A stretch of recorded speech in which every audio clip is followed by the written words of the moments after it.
Banyaknya berkembang bisnis online saat ini tentunya menjadi tantangan dan harapan dalam mengupayakan pertumbuhan ekonomi di Indonesia menjadi lebih baik. Namun pengembangan bisnis online saat ini diharapkan bisa dikelola secara profesional sehingga bisa bersaing dengan bisnis dari luar yang masuk ke Indonesia.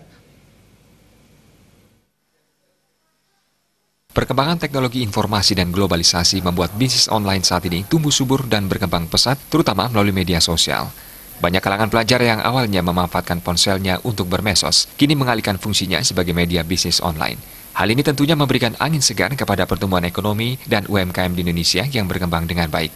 Pelaku usaha Luputu Nopi Seri Jayanti menilai, perkembangan bisnis online perlu dikelola secara profesional disertai pendampingan dari pemerintah. Bisnis online biasanya hanya menjadi ajang coba-coba pada awalnya, namun tingginya permintaan menjadikan usaha online tersebut eksis dan terus berkembang. Pertumbuhan dan perkembangan ini perlu mendapat dukungan pemerintah, terutamanya menciptakan iklim sehat bagi pertumbuhan ekonomi dan menjembatani dalam hal pemasaran. Bagaimanapun kuat atau besarnya bisnis online tanpa dukungan pemerintah, lambat pertumbuhannya dinilai menurun, terutama saat menghadapi persaingan dari luar negeri.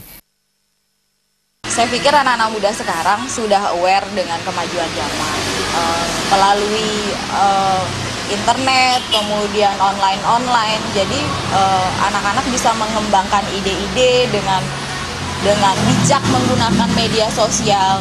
Saya pikir itu penting dan mereka juga mungkin bisa melakukan usaha kecil-kecilan dari online tersebut.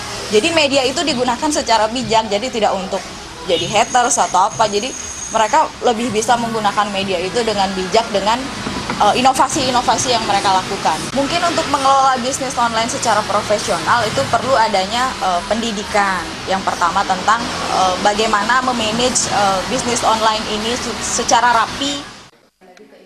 Bisnis online yang banyak digeluti generasi muda juga menjadi awal kesadaran generasi muda untuk bijak menggunakan media sosial. Terima Jabali TV.